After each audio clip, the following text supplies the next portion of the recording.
red button? Yeah, push the little red button. Welcome to the Netpicks podcast, episode 6. They call me the captain, and the rigs to my Murtaugh is, of course, the podcast machine, Mike Larkin. Good morning, Mike. Good morning. I'm awake for this because last week we tried to do this and I was asleep. It's good that I'm awake. It's been weeks. Do you actually know when we last did a Netpicks? Because I don't. Well, you and I killed it around Christmas time, and we did like Christmas movies and. Oh yeah, we did two. Yeah, we did two, and that friggin' Christmas week gave us 2 episodes. And now we're back here, and it's friggin' oh my god, geez, it's March, and it's been a few months since we did the episode.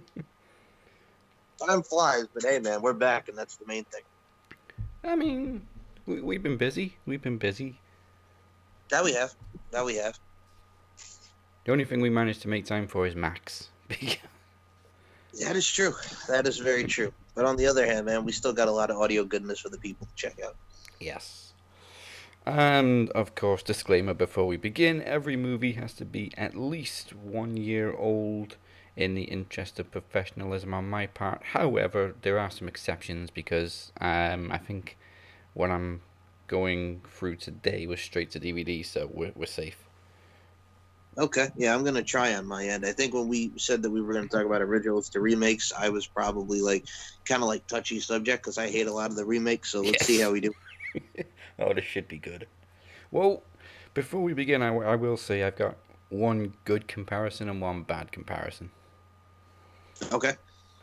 Alright, so first of all, let's set up the 5 films or less so that we can hopefully solve it by the end of the show. So pick a random actor or actress from any one of your mysterious movies today. Okay. Hopefully there's somebody famous in one of them. Dudley Moore. Oh, this is going to be a really tough one. Because I'm going to go with Ted Levine. Levine? How the hell do you say his surname? I don't know. Ted Levine.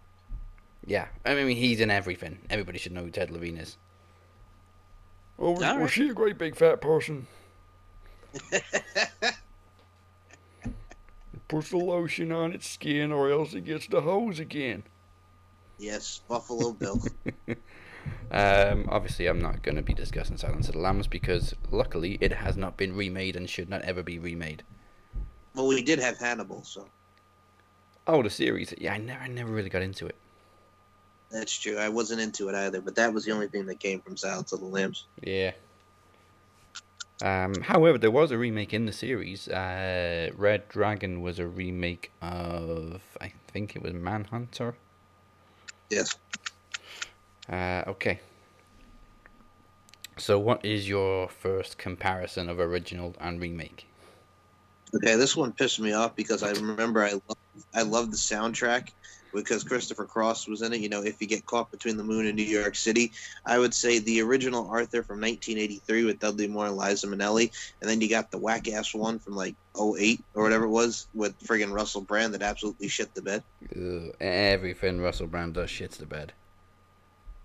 Oh my god, it was terrible. Just the fact that they had him play Arthur and it kind of ruined the whole thing that was just so lovable about Dudley Moore playing that character and that Christopher Cross song, If You Get Caught Between the Moon and New York City. And then friggin' you get this asswipe doing this remake and he actually absolutely was the drizzling shits. And I'm like, you can't remake something that classic, that funny, just overall feel-good moment like friggin' Arthur was in 83 because this was Dudley Moore when he did movies like Santa Claus the movie. He did Mickey and Claude. Come on, man. I mean, I can't say I've seen the original or the remake, but I can absolutely say from what I saw advertised of the Russell Brand version that I would have hated it. I would too, man, just because there's no one who could play that character like Dudley Moore. Dudley Moore being the actor that he is, so funny, so witty. You have that genius that went with the original Arthur movie. And I'm just going to say, if people have not seen the original Arthur movie, go out of your way, because if you saw the dog shit that was the Russell Brand one, what the fuck? Why would anybody choose to watch something where Russell Brand was the leading star? because you know what, they just want to see how much of a train wreck this is going to be, and well, it was. I remember our family friend Carl Lumbo, he was telling me like he saw the Arthur remake. I'm like, bro, you love that original so much, why would you want to go see it? He just was, I want to see how bad it was. And he's like, well, it was really bad. I'm like, what the hell do you expect? You were a glutton for punishment on that one. Well, luckily they didn't remake the sequel. No, Arthur 2 Love on the Rocks. Yeah, Was that one any good? I actually have seen it because I was curious. It was okay. It wasn't terrible, but the original you can't beat. Oh, I'm sure you would have loved the soundtrack on the sequel too. Yes, a little bit of Kylie Minogue. Yeah, that's true. I love me some Kylie, but no, like I think everything that's synonymous with Arthur is that Christopher Cross song, because if you recall, this is the early 80s. Christopher Cross, Ride Like the Wind, we had Sailing, we had that song, If You Get Caught Between the Moon and New York City. This was the debut of Christopher Cross. Right. Did you not listen to any Christopher Cross music? No, I can't say I did. Come on, man. You got to get on that Christopher Cross vibes, man. It was a white dude that had a voice like an angel, and you never thought that was his voice. Kind of like Susan Boyle. Yeah. Better. And not looking like Susan Boyle. I got no hatred for Susan Boyle, but my goodness gracious, man. Girl's got some poops, but ugh. And I'm Mr. Beauty, Strength, and Dominance over here, but I got to say, man, I can't rock with it. Well, I think everybody is born Scottish with chutzpah. The chutzpah, yes. Okay. Well, that brings us to my first one. One of the original we've discussed on the show before, and I had to include this one. So in 2002, I think the original was made, and this year actually they released a quote reboot. But I wouldn't call it a reboot because it's completely different to the original, that being Wrong Turn. Now, I'll be honest. The original series gets progressively worse. It almost becomes laughable towards the end. It's just straight up violence, but horrible script and storytelling. But the original Wrong Turn, even though it got a little bit of criticism, I hold a little place inside. I love the original. But the remake, I was actually looking forward to it. It looked good from the trailer, but the problem is with the trailer they made it look like they were actually telling the original story again, but improved it. And actually, you get about halfway through the movie and you realize it's got nothing to do with the original series. So the original Wrong Turn series is obviously about crazed, inbred hillbillies who just live in the woods, and that's basically the story. The remake, okay, it's set in the woods. So far, so good. There's traps set up everywhere. So far, so good. There's a group of hikers, one by one, getting picked off. Sounds familiar so far. They're being stalked by an unknown presence. Sounds familiar so far. And then, like I said, halfway through the movie, it turns out to be a cult rather than 3 inbred brothers living in the woods. Now, I could forgive them if it was a different name, if they hadn't used the Wrong Turn title, because on its own it probably wouldn't have been too bad. But you still have to question the logic, as we're supposed to believe that this cult has lived in the Appalachian Trail for 200 years without anybody knowing. That's what we're led to believe. They do stuff like that, and I remember like in the 2000s, like it wasn't really a remake, but they do it a lot with sequels that are direct to DVD. So they had the Butterfly Effect come out with Ashton Kutcher, and it was different, it was unique, it was interesting, and kind of weird, but it had a plot to it. And then the Butterfly Effect 2 comes out, and it's completely different, and it's like not even like the first one. Yeah. So I could. Yeah, wrong. That's something, man, because it's completely not like what you would expect from the original one, and they do that a lot. It's like they have to alter it. I'm like, no, if you got something good, if it ain't broke, don't fix it. Yeah, I mean, like the original wasn't perfect. But it was a good, fun horror movie. And this one, it had its moments, and the effects were great. It's just, it was disappointing how they misled the audience into thinking that we're getting more of the same but improved. And there's nothing wrong really with remaking something, kind of keeping it the same. Look at Cabin Fever. They recently sort of did a frame for frame remake. I think Eli Roth did the original and the remake, and it was pretty much the same, and it was good. It was good. Good. My second example will also further on to this point, but well, it's like when you and I were talking, like not recently, like when friggin' like our childhood, like Papa Roach with Last Resort. No. And then all of a sudden they're doing like a song with the TikTok guy, and I'm like, all right, I get what they're doing, keeping up with the times. But I'm like, no. And it's funny because the first person I sent this to, because she's, pop culture, I sent it to Britt. And I'm like, well, there goes our childhood. And she was actually overjoyed with that. Then I realized that I'm talking to a grown-ass woman with the brain of a 16-year-old. So I'm like, okay, of course she's going to like this. But it's one of those things where I'm just like, oh, you know what I'm saying? Like, I get what they're trying to do to keep up with TikTok. And the dude that did it is not bad. You can tell he's a fan, and he loves and respects Papa Roach. But I'm like, you kind of butchered what is already a classic that really did not need to be fixed. We have that imagery in our head of them in the ring just absolutely going bonkers, and what that is about suicide and how everybody can feel that very much angst. And you have that classic from 2000. Then you just turned it into like I don't even know what that beat is. It's like very TikTok, very techno kind of deal. And the dude just, I don't know, man. Like, I get it, but I don't like it, if that makes sense.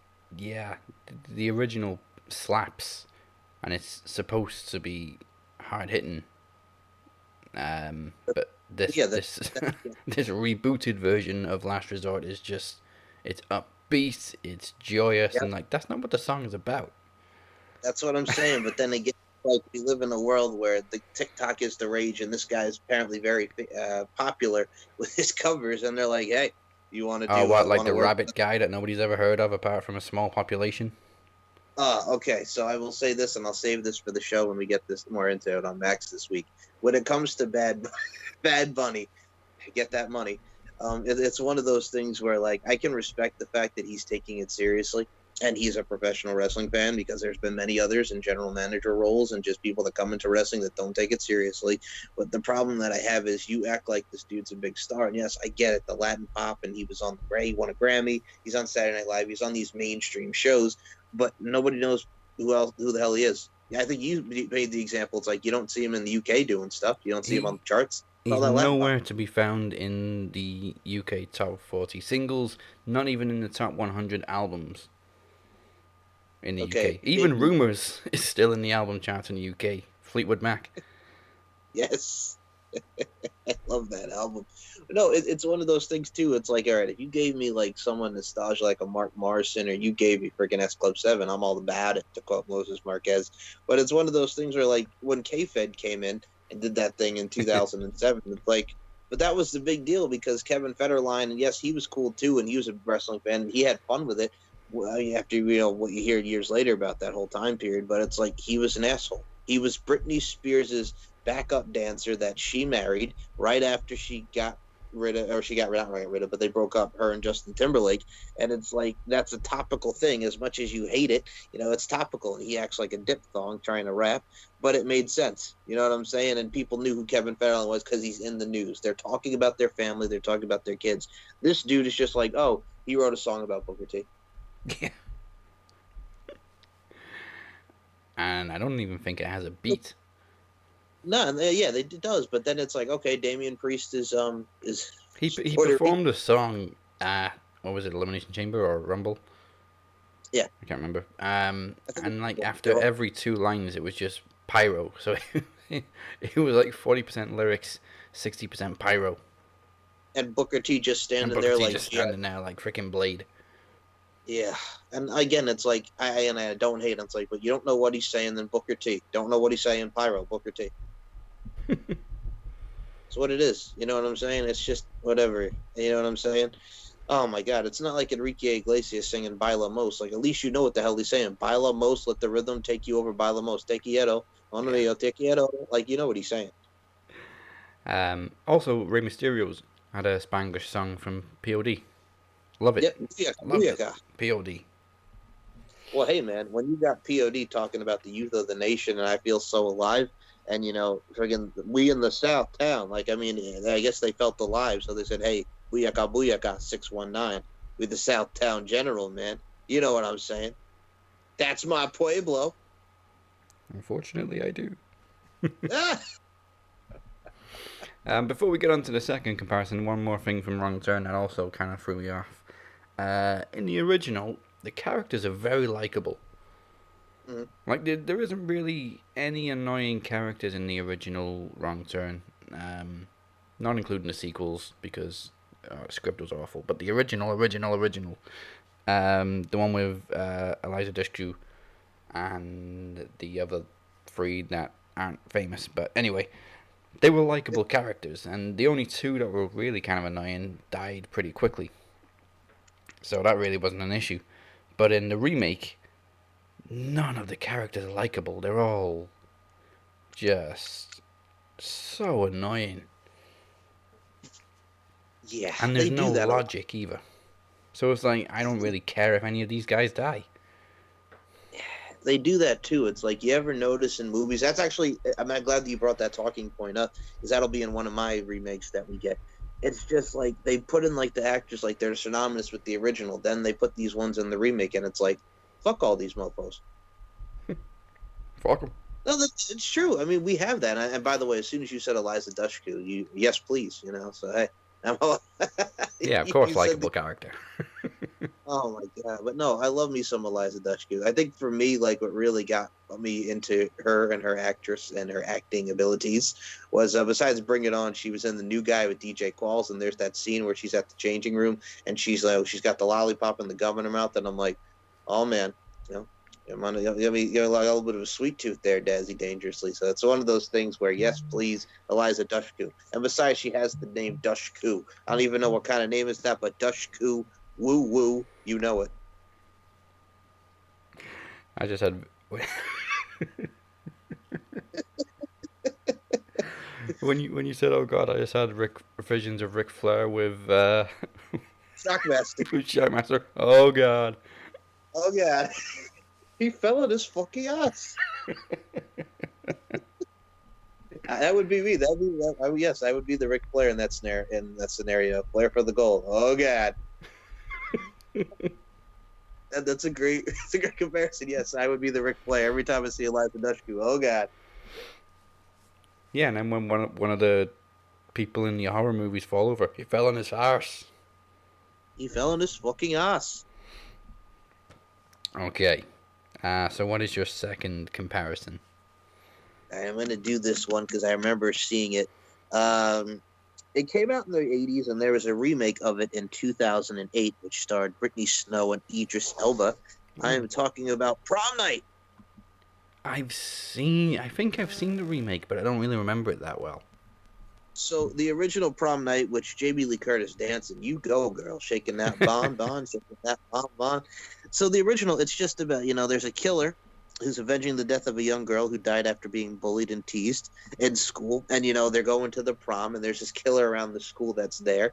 But what's interesting about it, too, is you see the remake with Brittany Snow, who at this time was in John Tucker Must Die. She was in The Pacifier with Vin Diesel. She did a lot of those movies. This one is about, you know what I'm saying? It's about a high school teacher kills the family of the girl that he loves in a disturbed attempt to force into a relationship. The man's caught and sent to prison, and then she's going to the prom, and apparently this dude's there just trying to go after everybody and torture her. She kills her friends and whatnot, and they're at this hotel. So it's similar but different just because it's like a different scenario of, the girl was killed in the school. This one is, she's obsessed. She actually had to go to therapy because she has this imagery stuck in her head. In the first one, that didn't encompass therapy. It was just, there was a girl died. It was tragic. And then they're trying to avenge this, and they're going to the school, trying not to get killed. They're trying to ruin the prom night. This one is just, this dude was batshit obsessed with her. She has to go to therapy and sees these images that are traumatizing to her, and she's trying to go to her prom, and she has to take these pills. You know what I'm saying? And it's just, It's different, but I'm just like, you have Jamie Lee Curtis, and it's just so simpler. Now you got Idris Elba coming in trying to help her out. You know what I'm saying? And Brittany Snow is out of her effing mind, and she's tired of feeling this way. She's just trying to have a nice prom, and nothing goes right. And it's just, it's the typical teen crying shit. So this was a good example of remake staying true to the original. It does, but I gotta say, what they tried to do here, I understood it, and I like looking at Brittany Snow because, once again, oh god, and it's one of those things where it's just like they didn't encompass the fact that they had to go to therapy. It's like there was a killing, you know what I'm saying, and then you find out who it is, and I don't want to spoil it for anyone that hasn't seen in the '80s because they did do a Prom night too, with Jamie Lee, and they did more series in the '80s, but this one was just like, okay, here's Idris Elba coming, to save the day. Here he comes to save the day, and the whole nine there. And it's just like they go back to the house, and she's trying to hide, and then they finally get him. Like, it takes us from them torturing and killing the friends to going back to the house, and then they finally get him, and there's like gets his comeuppance. But it's like, friggin' A, man. Like, she does what she does. The guy gets killed, and I don't mean to spoil it, but that's what it is. Like, the 2008 one is just. Watching it back, I'm like... I mean, I spoiled the biggest plot twist in Wrong Turn, but people may thank me for that later. Yeah, okay, but the 2008 one, they go back to the house, he dies, she gets her comeuppance, he gets what's coming to him, and it's just friggin' A, man. Like, they ruined it with the little adding of, this girl went to therapy, she's taking her pills, trying to have a good time at the prom, but this dude keeps stalking her. I mean, the maid is in there. She's trying to go into the room. I think if I remember correctly, he takes out the maid. He takes out her friends. He's just trying to get up to her, and, because he's obsessed, you know what I'm saying? Maybe sniff the hair, you know what I'm saying? Do the whole nine. Because the dude was a creep. I remember he had this attire on. He had, like, the hat to put himself in disguise. But other than that, it's just, like, it's completely different than what we saw in the original, where it's just, okay, there was a killing at the school, and now they're terrorizing the prom. This freaking one just goes above and beyond that, and I'm just like, okay. And then the fact that Brittany Snow's like, I just want to feel normal and go to the prom. And I'm like, all right, I get it. For the first time you said it, I just want to feel normal. I want to go to the prom. You know what? You should have done a count of how many times she says it in the movie. It's what she does. Well, I should have, but I didn't know. You're right about that. But it's just constant tears. I thought I was with Mom. They're coming after me again. He's coming. I thought he was gone. Those are the kind of characters I hate. Like, I don't think this was an actual line, but there was a character like that in Wrong Turn who probably would have said something like, I just wanted to go hiking. It's so obvious. It's like, I just wanted to have a good time. I just wanted to have fun. It's ruined. It's ruined. That's what it is, you know what I'm saying? It's the people that state the obvious, you know what I'm saying? Yes. Where it's just like, I'm just trying to have a good time at the prom. Why are they after me? Because he's nuts. Like, what? Plain and simple. Jesus, because he's nuts, he's obsessed with you, and she knows this. She's like, "Oh God, you guys gotta help me. I just wanted to go to the prom." All right, I heard you the first time. You just wanted to go to the prom. I'm trying to have a good time myself, but your ass has a killer coming on the loose for you that wants to stab, that wants to smash, bash, put a hole in your ass. You know what I'm saying? We're trying to have a good time, and you are Buzz Killington over here because you got someone after you who's obsessed. Which, how apropos was that? Because Idris Elba was in a movie with Beyonce called Obsessed. You know, she should have done it more sarcastically, like John McClane. Come down to the prom, we'll get together, have a few dances. See, if she would have acted like that, I would have liked it more. But no, it's the typical teenage, I'm going to cry, and then the whole nine thing. It was just all right. But I like Brittany Snow. I got no problem with her, but... Yeah, I recognize her. I'm going to expose myself now from Pitch Perfect. I've only seen the first one. Yeah, that's where I recognize her from. Just waiting for you to start bursting out in song. Whip it! Let's see you whip it. Gonna teach you right. Give me just a minute. I'll be your time tonight. And here's the thing, man. Like, they didn't do bad. They had the harmonies, but nothing will ever beat the Daz Band for me. Take it back to the 80s. And how apropos, because I'm talking to a dude named Daz. We're talking about the Daz Band. Ha, ha, ha, ha, ha. I'm sure Pitch Perfect will come up on pop culture at some point. Whip it! Yep. But that's how I remember it. I'm just like, because Daz Band has that and theirs is just a cappella and whip it. I'm like, come on, man, you gotta do it like that, and I'm just like, oh, and then just and they start beatboxing again. I'm like, I like beatboxes, but no, it's just that and like the music, the instrumental of it is great in the original in the '80s, but they have to because it's harmony and acapella. We got to get that. I mean, it's not like when you first heard Korn and you had "Freak on a Leash," and all of a sudden it's one of the most craziest beatboxes out there. That and it's just like, goddamn, I wasn't expecting that because it's freaking Korn, "Freak on a Leash," but this one is just like whatever. Yeah, honorable mention to Brian Hebner. Yeah. Oh. The beatboxing referee. My name is Kurt Angle, and what the heck? I won a gold medal with a broken freaking neck, or Spanky McScraping, what is it? Spanky McBarrel Scrapings, dog. Friggin' Brian Kendrick, the whole thing. When I say Cena, you say sucks. Cena sucks. All right, pump the brakes, everybody. Pump the brakes. Hey, yo, dog, Spanky out, a rat-a-chat-chat. Good times. Good times. Okay, now for my second comparison, this is a positive one. Okay. One of them was from the original. Was from I want to say 81, but I'm gonna double check. Actually, I think it was the 70s, late 70s, 77, the original, and the remake came out in 2006. That's surprising. I thought the remake would have been rated higher than that. Fuck you, IMDb. Fucking your 6 point nothings. Okay. It is The Hills Have Eyes. Oh, nice. Both brutal, but the original hasn't aged well. The effects they're okay, but they don't really hold up to today's standards, obviously. And parts of it were kind of a little bit cheesy. But it was almost a B movie, but it became a cult classic. Fortunately, Wes Craven was involved with both. He directed the original. I think he was just a producer on the remake, but actually I think he also helped them write the remake.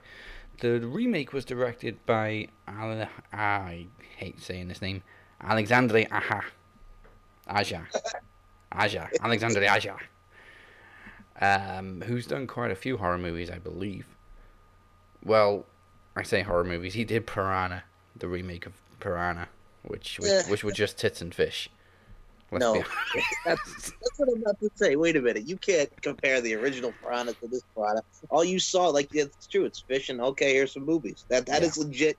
The whole entire thing for Piranha 3D. Check it out, killer fish. But look over there, Kelly Brook in a bikini. Yes, please. And then they did the sequel, Piranha 3 Double D. Yeah. To enunciate the tits and fish.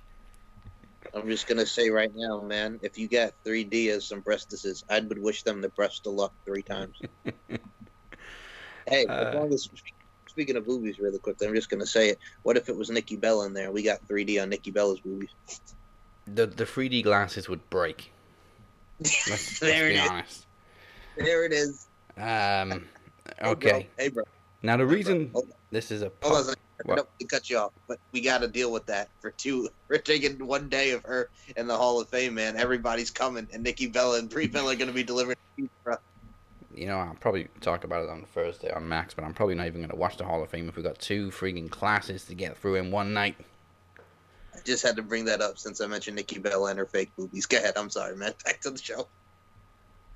If ever you need proof, just look up Nikki Bella Triple H GIF. Oh, yeah. Go ahead. Okay. Now, the reason this is a positive comparison is because with the remake, they stayed really, really faithful to the original. A lot of the characters, particularly Ted Levine, who I mentioned, is almost identical to the original actor who played the father, which was not John Step, Peter Locke. No, not him. Russ Grieve. I think the daughter is also very similar looking to Emily DeRaven, who was in the remake. Yeah, you know that name. Okay.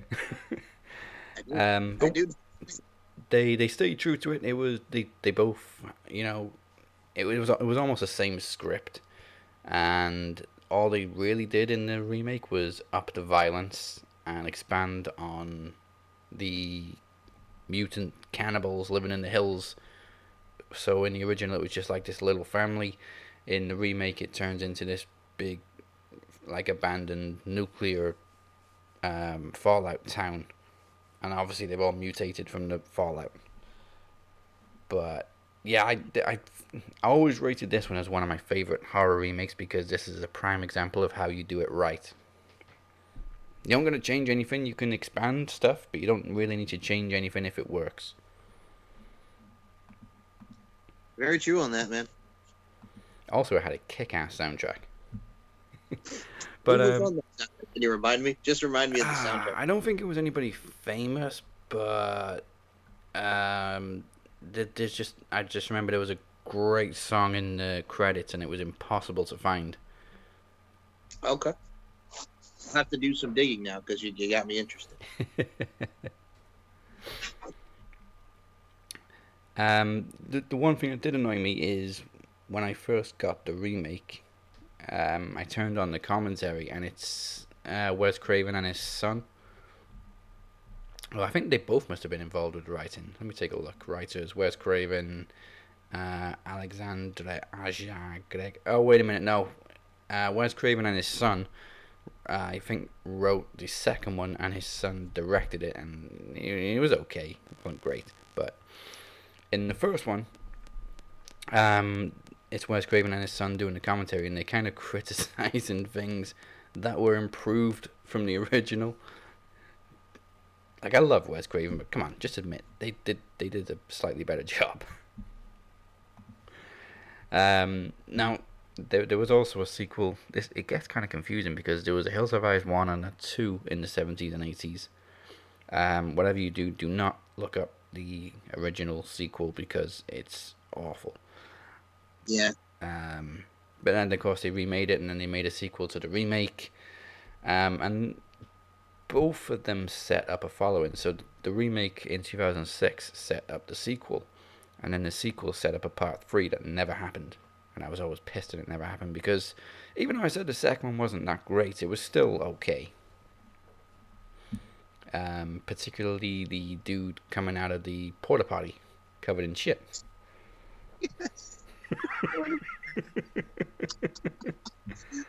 So I'm looking here about the soundtrack because that had me bugged. So the songs that's really emphasized here, there's "Leave the Broken Hearts" by the. That's the one. Yeah. That's the one. They were a very unknown band, and that song was damn near impossible to find. Okay, so I'm gonna have to find it. It's the finalists, "Leave the Broken Hearts," for those that want to see that. The only one that's really stands out is the classic from the Mamas and the Papas, "California Dreamin'." Yeah. Yeah, but that song from the credits I absolutely love. There's some well-known character actors in the remake. Obviously Ted Levine, as we mentioned, but he plays the daddy, Big Bob. Tom Bowen, or Bower, he was in Die Hard 2, the Marvin. Yes, Marvin. But then the actual mutant guys, cannibals, whatever, I don't even know what they just killed them. They didn't really eat them in the remake. Michael Bailey Smith, who's a big stunt actor mainly. He's been in Men in Black. He was in Nightmare on Elm Street Part 3. Yeah, he's usually a stunt kind of actor. But the one that's recognizable, he's in freaking everything, is Robert Joy. And he always tends to play these really creepy characters. One thing I remember him from is Medium with Patricia Arquette. He had a recurring role as a incarcerated serial killer with a split personality. So like he one time she would go to interview him and he wouldn't know what the hell she was talking about, and then she'd go and interview him again and he's really dark and sinister. He was also in AVP 2 Requiem. Yeah, less said about that one, the better. No, don't bring that up. Bad memories. No, and I have that on DVD, but still, I didn't realize how bad it was going to be. Yeah, but yeah, he's in so many things: CSI, Grey's Anatomy, Blacklist, Mentalist. Basically, every crime series you can think of, he's in it. There's a lot of scenes that they sort of remade almost identical as well, which is great. So I rate the Hills Have Eyes remake very, very high. And if anybody hasn't seen it, I don't think you necessarily need to see the original, but I think you'll appreciate the nostalgia a little bit more if you see the original and then the remake. Yeah. Also, Billy Drago is a character actor who was, I think he was in Shawshank. I'm not sure. He was definitely in Charmed. He's got a very distinctive look, big, bright, piercing blue eyes. I do remember Charmed. Let me take a look. Billy Drago, right? Yeah. Okay. He's been in so many things too. Okay, there's Billy. Oh, there he is with those damn blue eyes. Hot damn. Okay. Billy Drago. Maybe he wasn't in Shawshank. It's not coming up, no. Okay. No, wait, hold on. Wait, oh. Okay, so he was in. He was in the Untouchables. He was in the Friday the 13th series. He was in. We scrolling down. Yeah, Charmed. Okay. He was in The Circuit. He was in Tremors. Walker, Texas Ranger. Yes, I love that show. He's in The Hills Have Eyes. Yeah. He was in Dark Moon Rising. Okay. He was in Supernatural. Yeah. Okay. All right. And here's a little bit of factoid for him. He was also a thug in a Michael Jackson video. Which one was it? You Rock My World. Yes. Oh, have you ever seen You Rock My World, the music video, Dazzy? Yeah, I don't remember the music video, but I remember the concert he did, which was amazing. Yes. Chris Tucker's in it. Friggin' Marlon Brando's in the movie, and he plays the boss, and he starts whistling. You have to watch the film movie. Michael Madsen's in it. Oh, my God. You got to watch the music video for You Rock My World. It is amazing. Michael Jackson and friggin' Chris Tucker kicking some booty. And you know this, man. You got to watch You Rock My World. He's known as the king of pop. He was also the king of, like, cinematic music videos. I mean, where do you think I got my ideas from? Of course. Yes. Oh my goodness. But no, man, like, you really, if you've not seen the full You Rock My World video, it's the same thing with Smooth Criminal, because Michael Jackson had like a Moonwalker thing and they had all these videos on it. Oh my goodness gracious. If you've not seen like the full version of Smooth Criminal, the full version of Thriller, the full version of You Rock My World, you are in for a treat. You have to see You Rock My World, the full thing. He's got the beautiful girl in there, the girl in the green dress, whatever that was. My God, that woman was fine as wine, and he got to kiss her. Michael Jackson, you lucky son of a bitch with your invincible. You have to see You Rock My World, the full music video. Don't even worry about what we saw on TRL and just, edit it down. Watch the whole thing. Chris Tucker's telling Mike, we got to go. And then they're yelling for each other, Chris, Mike! And I'm just like, this is the greatest thing ever. And this was Chris Tucker at his prime, because 2001 he came out with Rush Hour 2 with friggin' with Jackie Chan, and had the infamous song, one of my favorites, by Ludacris and the late great Nate Dogg. They got hoes in different area codes, Dazzy Dangerously. Yeah. Yeah. You gotta see You Rock My World. I'm gonna send it to you when you're done with this. Watch the full version and you'll thank me later, sir. All right. And one more thing on Hills of Eyes before we move on. There is also a kind of sequel, second sequel to the original, but it's not officially called Hills of Eyes 3, it's just called The Outpost. But some people count it as part 3. If ever you get a little hungry for more mutant cannibals in the desert, try it. It's a very rare gem, so if you find it, good luck to you. And I'm pretty sure the iconic Lance Henriksen is in it. So, I got a funny feeling I may know what your second comparison is, but go ahead. Well, I did a different one this time because I did the Stepfather movies because the original that came out in 1987 starred Terry O'Quinn, and here's why I picked this. It's the same plot in a way, but different because when you look at what Terry O'Quinn was, the premise of the Stepfather, and they had a couple movies like this in the 80s, and I pick in the 2009 one, which is better, because Terry O'Quinn, who played the original guy who was just batshit crazy, changing names, killing families off, and just being that person that goes after people, widows, right? So Terry O'Quinn, I'm going to say this right now, probably one of the most least intimidating guys to look at from a friggin' Stepfather thing, because he looked like a fruit effing booty, bro. Like, I'm supposed to be intimidated through the entire movie of this, and he's trying to, go after the mother and the kid, and I'm like, bro, I can't take you seriously. You're acting a little bit fruit bootyish, you know what I'm saying? Dare I say a little bit of fugazi, Dazzy Days, a little bit of fugazi, you know what I'm saying? That is like, kind of the point, though. They're supposed to look normal. Okay, but you gotta understand it.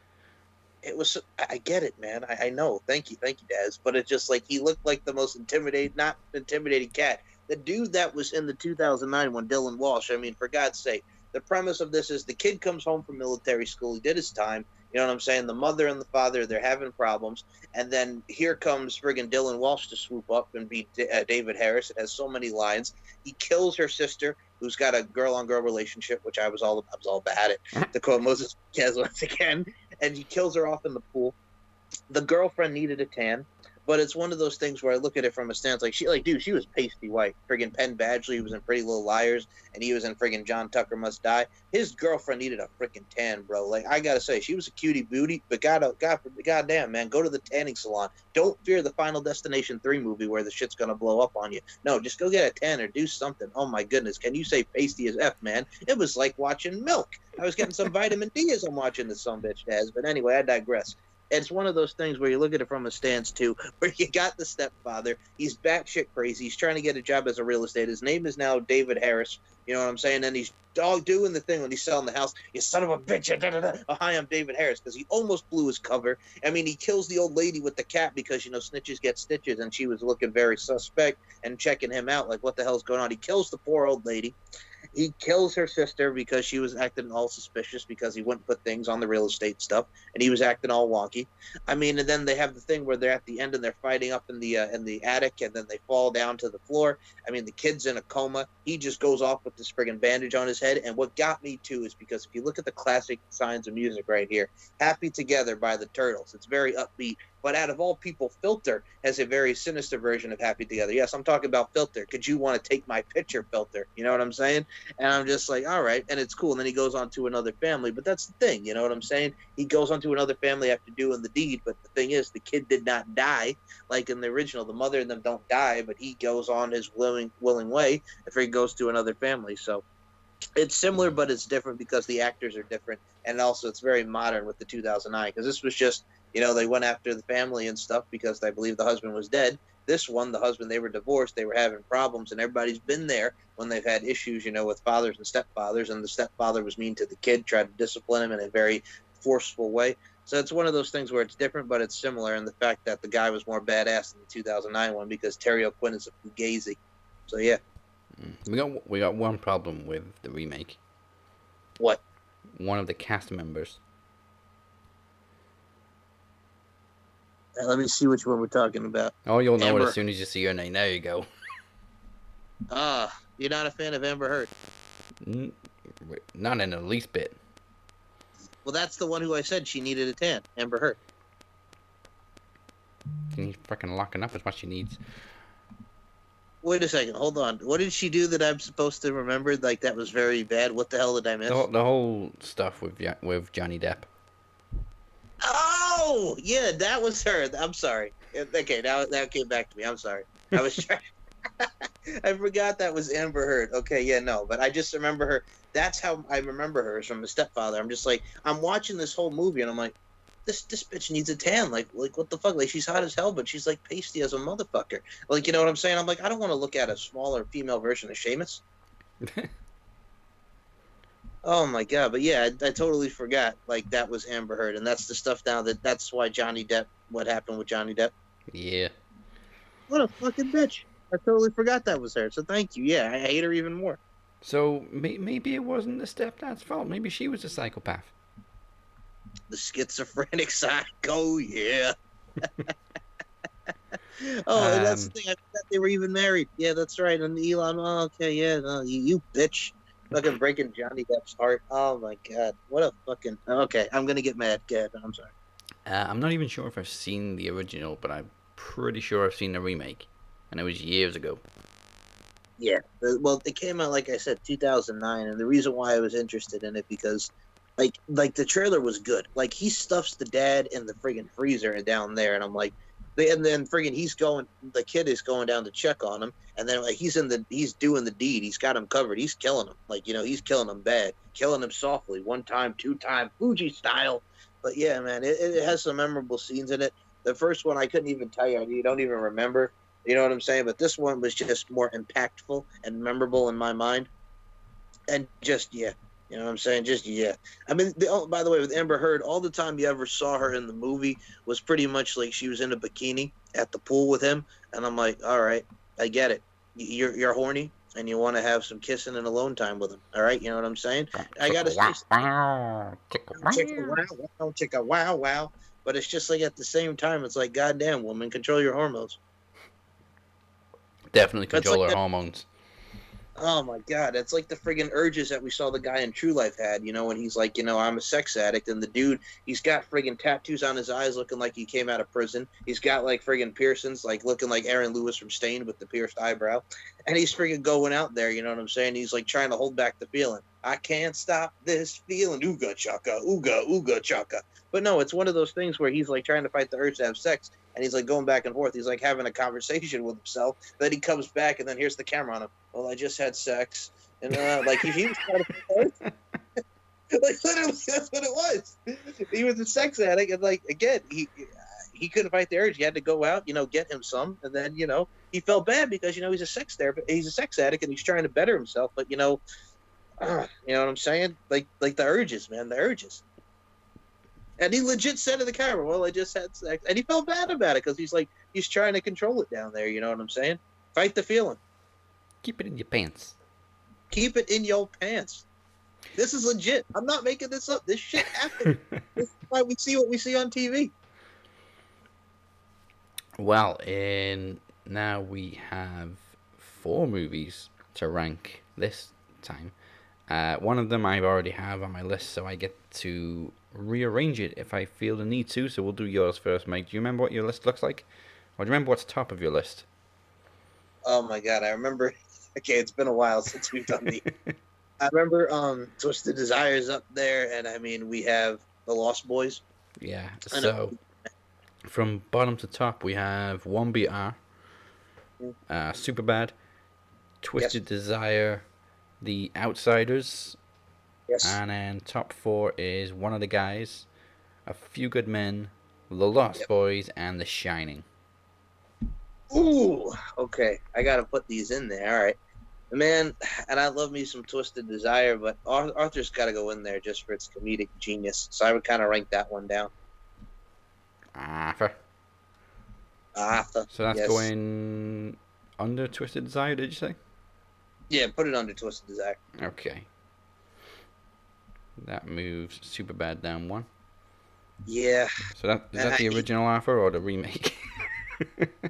Bro, is that even a question? Fuck Russell Brand. That fucking piece of shit. Like, he killed it for everybody, you know what I'm saying? And he's not a good actor. And one of my favorite things was, I forgot which Celebrity Deathmatch. I think it was the reboot. I forgot who they put him in. And they had his ass get killed, and I loved it. Kill his ass. Kill his ass. Fucking. Don't even ask me that question. Was that the remake? No, fuck it ain't. I'm guessing remake is going right at the bottom. Fucking don't even put it on the list. It's got to go somewhere. You mentioned it. Fucking bury it. Friggin' take a dump on it, piss all over it, do something, man. Friggin' light it on fire. Oh my God, he called the shit poop. You know what I'm saying? Friggin' Billy Madison style. Then friggin' have the old man step on it. That's what I want him to do. All right, and now the Stepfather. We'll do original first. Where's it going? It's a tough one. I probably put it at the bottom too, just because I wasn't a fan of it. Okay, but above Arthur, right? Oh, above Arthur? No, I can't. I can't put Really, it it's above worse than the remake of Arthur. Arthur. Okay, well, actually, yeah, that's right. Yeah, put it above Okay, that. You're yeah, right. we're Okay. burying Arthur with Russell Brand. I just he threw me off the trajectory, bro. The trajectory. I told And you I was getting mad at this. Stepfather remake. Above what? It's a long list, but yeah, put it above. Okay, I would put it above 1BR. Okay. So I love one BR 1BR. separates the original and the remake. Yeah, and I love 1BR, and it's relatively new. And like I said, I got to thank Britt for recommending it, but it's just like that's relatively new, and it was good. But you have classics like this, and The Stepfather was more intense. 1BR was just friggin' cult shit that friggin' freaked me the f out. But it was good, and it still gets a lot of recognition because if you go on their social medias, like people are like coming across it and they love it, and that's why I'm also kind of concerned with 1BR because if they make a sequel and it sucks, because you have some good content with this first one here, and it's just fucking out of this world. So if you try to do like a sequel to that, I'm a little bit worried. I mean, I had other ones that I was thinking about, like the Red Dawn remake, and I mean, I was gonna say A Nightmare on Elm Street, but I kept it out just because I would get even better. And so that's why I kept it out of this one. Here's the thing, too. That came out in like what 2010, I believe, or is that the remake 2010? Yeah. All right, quick thing on that. I remember as I was a senior in high school. I remember, I either graduated high school or I was still a senior. I remember seeing the previews for it, and I'm like, God, like not A Nightmare on Elm Street. Like they're really remaking everything. And then I didn't watch it until like a year or two later when it came on like FX, and I'm like, oh, I've never seen it. All right, let me give it a shot. I hated it like last year. Let's see how it is. God, do I regret watching that whole movie because it sucked. It was so bad. You know what I'm saying? It was just so bad, and nothing will beat the original. No. But goddamn, just and the scene that we talked about, friggin' it's only a dream. Like that fucking sucks. These dreams aren't real. These dreams are real. It's just awful. I hate it. It's watching that again. The most underrated, horrible delivery of all time. These dreams are real. Shut up. It's like these dreams are real. It's delivered so poorly. Yes. Now, as you mentioned, Nightmare on Elm Street, the original is currently top of my list. Followed by Cocktail, Jack, Bill and Ted's Excellent Adventure, The Color of Money, Summer of '84, the original Wrong Turn, which I may move now, and the original Woman in Black from 1989. So, original Wrong Turn first. I'm actually gonna move it up. I'm gonna swap it over with Summer of '84. All right. And as for the remake, that's going right at the bottom. Yeah. It's just feeling like Tony Atlas with the whole bag. Put him in a bag. That's what this episode should be titled. Not put even him in just a bag. Originals or put him in a bag. No, you can put friggin' Arthur the remake way in the fucking bag. Oh my god. Put it in the bag, tie it off, and throw it in the fucking river. Yeah, I told you I was gonna get mad while we were doing this. Like I said, when this was the topic of this episode, I said, "Bro, I'm gonna be like having mixed emotions of this because there's some of these I'm just gonna get mad at." Yeah. Okay. Hills Have Eyes. Oh, this is where it gets tough because I love them both. Original. Ooh. I think I will put it just under the original Wrong Turn. Just because, like I say, some of the effects don't really hold up for late 70s. No, I mean, it was great at the time, you know, but... and as for the remake of Hills Have Eyes, I'm going to move it up to... Oh. You see, I got a problem here because I got a lot of comedies and, like, 2... maybe 3 horror movies, but I'm gonna put Hills Have Eyes remake above The Color of Money, so it's in 5th place. Alright. But because I discussed a movie today that I've already done, that being the original Nightmare on Elm Street, you now have one movie more than me on your list, so I'm going to add one. Because I've got the original Nightmare on Elm Street, I'm going to put the Nightmare on Elm Street remake right at the fucking bottom. Put it in the bag. Put it in the bag. Put it oh. Just dog shit. Terrible, bro. Terrible stuff. I mean, the only reason I would put Red Dawn on the list, too, just because I love Wolverines, the original Jennifer Grey and Patrick Swayze. And the fact that Josh effing Peck is in the friggin' remake, like, out of everybody, Josh effing Peck. Josh Peck. You know what it is, too, man? Because, I mean, Steve and I have joked about this. It's like, he's still fat to me, damn it. Because, like, when he was, like, a young kid, like, he was a chubby little son of a bitch. And he was in, like, Max Keeble's Big Move, and he was in Snow Day. And then all of a sudden, he thinks he's hot shit on Vine, eating, like, friggin' healthy shit. And that's the problem. You know, you lose yourself once you get thin. And it's like, goddamn, son. I remember when you were friggin' Chubsy Wubsy. You know what I'm saying? Well, okay, we filled over half the board now. So I don't think we've mentioned this on the show, but what we're going to do when we fill this list is put them to a vote. So then you can also make your own list at home, and then we'll restart everything. So, okay, to end the show, 5 films or less, which we set up at the beginning of the show, we have to get from Dudley Moore to Ted Levine in 5 movies or less. I did it in 3. Wow. Okay, hit me. And it was actually pretty quick. So, Dudley Moore was, of course, in the classic Santa Claus the movie with John Lithgow. Yes. John Lithgow was a horrible piece of shit in the movie. Oh, God, he was. He was. I definitely had to look this one up because I've never heard of it. But John Lithgow was in Princess Caribou with Kevin Kline. I've never heard of that movie. Nope, never heard of it, but there we go. They were both in that movie. And then Kevin Kline was, of course, in Wild Wild West with Ted Levine. It all comes back to Wild West. Yes, it does. Wild West. Okay, man. Like that, I know we've debated about this movie, but I love the fucking song, fucking Will Smith and Drew Hill, Cisco. You know what I'm saying? The Wild Wild West, going straight to the Wild Wild West. Like, I love that song, but the movie, I know. We've had this thing about we've had this thing, and I will defend Wild Wild West. You will. I know you will. The girl in this.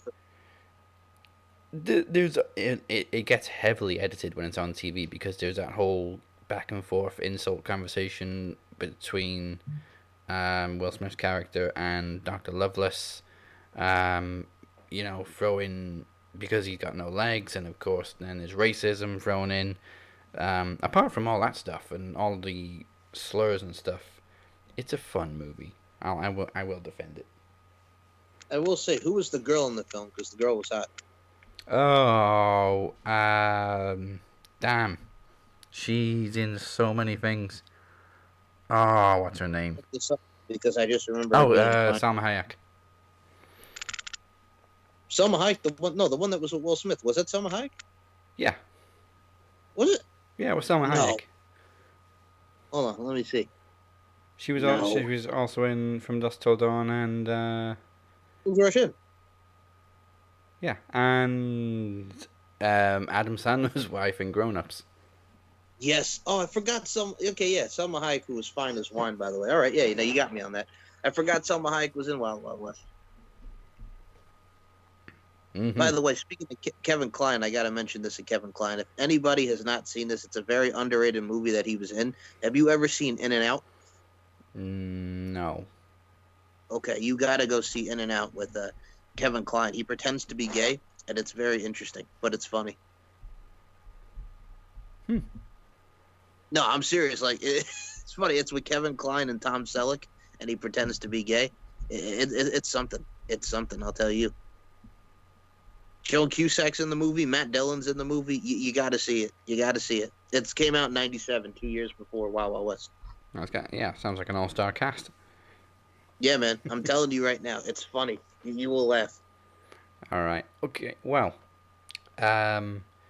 we are not going to spin the wheel on this episode because I think we've got a pretty good subject that we can elaborate further on. So I think we're going to do originals and remakes again for the next episode and bring some more to the table. Oh, so we're going to do a part 2. Yes, because there's so many originals and remakes that we could talk about. Okay, can I yell about Nightmare on Elm Street in the second part? I mean, we've already got the original, and they're not on your list, so I guess you can rate them as well. I'm gonna friggin' just rip it to shreds. I didn't do it today because I was nice. Put in the bag. We're gonna talk about it, so I let you have the honors. So let me get angry over it friggin' next week, or whenever we do the next one. Yeah. But no, there's a lot too, and I'm actually glad that you did that because there's so many different remakes that we haven't touched upon in this episode. And like I said, touchy subject for me and a touchy subject for you because we've seen a lot of movies and our lists are very different and unique. But I think what's great about it too is there's a lot of stuff that a lot of people don't even realize was remade. So we get to let our listeners and let everybody know of the shit and the goodness, which is very rare when it comes to remakes, but the shit and the goodness that is said film. So yeah, let's do a part 2 of this. I had a feeling you were going to say that when you said we're not going to spin the wheel. I'm like, oh man, Daz wants to talk about some more originals and remakes. Yeah, to paraphrase Scream 3, good remakes are a rarity, but they do exist. That's true. And I love those with Screams and all that. I'll be honest with you. This franchise, there's some good ones and there's some filthy ones. Oh, what, Scream? Yeah, with Scream. I enjoyed the trilogy, and they did a sequel. It was kind of a reboot, but it carried on from the original story. So yeah, it's a sequel. What am I talking about? The series, not so much. It started off well, but then I kind of fell off the wagon a little bit. So hey, I remember when they did the Teen Wolf series on. Oh, what the fuck was that shit? Horrible, bro. That ain't Teen Wolf. It's not Michael J. Fox. I'm getting all excited, and I'm like, what the fuck am I watching? Goddamn MTV, man. This is what happens when you don't play music anymore. MTV ain't about music anymore. It's just reality TV. It's freaking Jersey Shore. It's friggin' My Teen Mom. It's friggin' crap. Awful. Oh, and 16 and Pregnant is also another one. No. No. Alright, so there we go. The topic for the next episode will also be originals and remakes. We'll see what else we can get on the list. I've got a pretty good idea of what one of them will be. But you have been watching / listening to The Captain and Mike Larkin. Thank you for netpicking and chilling with us. Don't forget to follow us on social media at Netpicks Pod. Pop. You remember Pop? Yes. And of course the 4 Corner Union at number 4 Corner Union, along with Max Wrestling UK, and of course the Max Wrestling Facebook group for all our shows. And of course, if you do like wrestling, we also have relaunched our website, maxwrestling.net. And I am also living life on Twitter at the Captain512. That's mainly just for wrestling. My normal account is Dazzy Brand. And Mike, give him your monologue. Well, follow Dazzy on Dazzy Brand and stuff because he has great tweets. Same with Captain 512 because you friggin' go after wrestling and it's fun watching you get angry on Twitter. You guys can check me out, SM Show 1 or MCL92 for my shows, and that's my personal account as well. But I've always said when it comes to like my Twitters, even including the personal one, because I got a lot of friends in high school and a lot of podcasters on that one as well. If you're a dick, I will gladly block you because I ain't got time for your bullshit. You can check me out at pop_culture_pod for the Pop Culture History Podcast with myself, Brittany Savage, and a lot of solo shows, which we've discussed today, because I don't know if you could tell by us talking, I'm a bit of a pop culture nerd, and I popped huge when Dad said you rock my world. And I'm going to say Kylie Minogue. I just can't get you out of my head. Yep. So you guys can check that out. Check out StephenMikeShow.com. Check out SoundCloud.com/MCLarkin92. And if you're a big fan or if you want to check out something new that's different, that's appealing, we got Lingerie FC, Lingerie Fighting Championships. I host the official podcast, Beauty, Strength, and Dominance. We got an event coming up featuring Selena De La Renta and Katie the Bombshell Forbes in the main event. So there's a lot of wrestling tie-ins on that show. But yeah, man, you can follow me here, there, and everywhere. And of course, check me out as 1/4 of the Max Wrestling 4 Horsemen, Dazzy Dangerously, myself, Moses Marquez, and Travis the Walker Anderson, each and every Thursday on the Max Wrestling Podcast, and you can check Daz and I doing the damn thing on Netpicks when we do. You know what I'm saying? Like, our last episode was Christmas. Now we in March. And how apropos that we're recording this on 3/16 because we just whooped some ass. What? Hell yeah. Hell yeah. I'm about to go and smash 2 beer cans together and pour them over my face. Yes. And then I'm going to put on Celebrity Deathmatch and watch Stone Cold Steve Austin because it was great. And then watching him beat the crap out of the demon that was the friggin', that was in Little Nicky and friggin' The Undertaker. This is some crazy shit I've ever seen, son. You know what? You know what we really should have done for this episode? Stone Cold movies. The Condemned. Oh, my God. You working on your tan? That's what Amber Heard should have done in friggin' Stepfather. Yes. You working on my tan.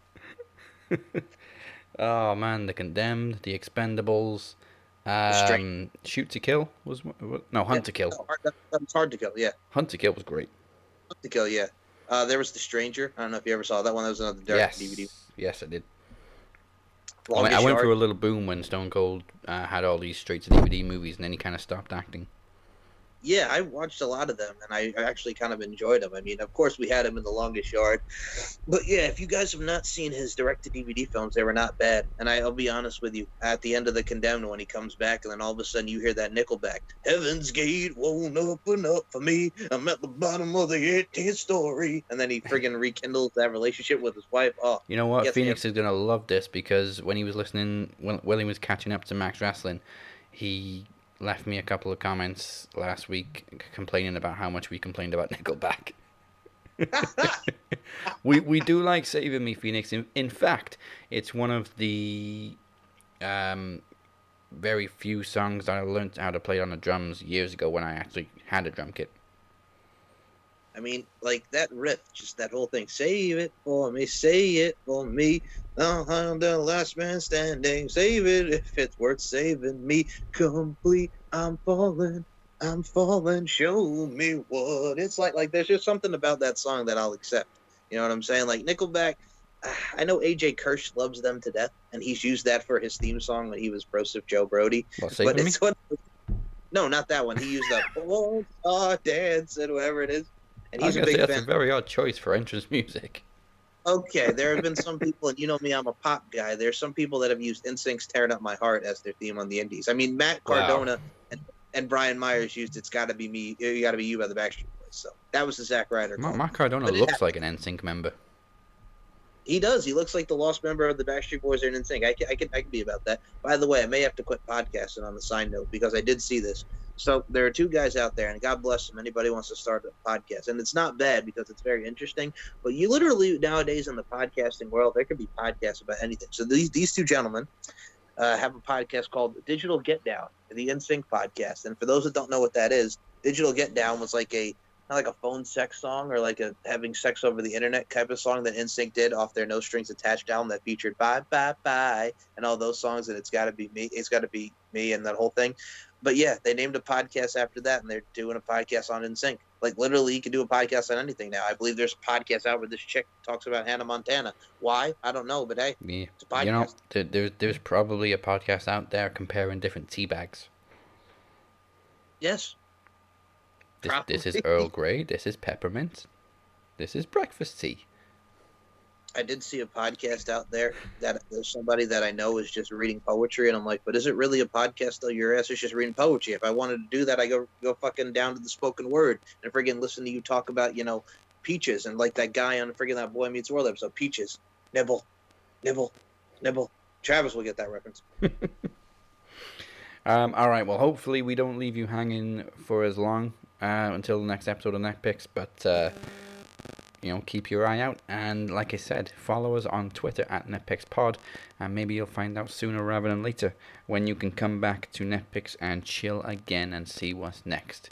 In the meantime, that's a wrap. Fucking Russell Brand, like, he could literally castrate that son of a bitch, friggin' killing a classic that is art there. We're gonna end the show. Bye, everybody. For the first time ever, the Phoenix and the Captain go one-on-one with the return of the Shape. Do I have everybody's attention now? In the most unique match in Max Wrestling history. At Promomania.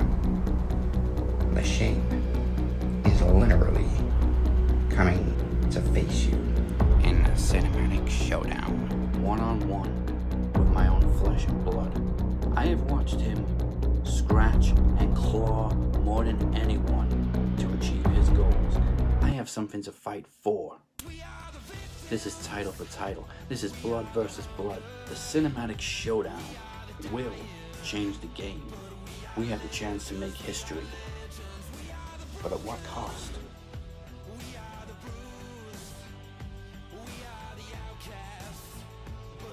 Max Wrestling Podcast presents Promo Mania 6, April 8th on YouTube, Facebook, all podcast platforms, and now TuneIn Radio.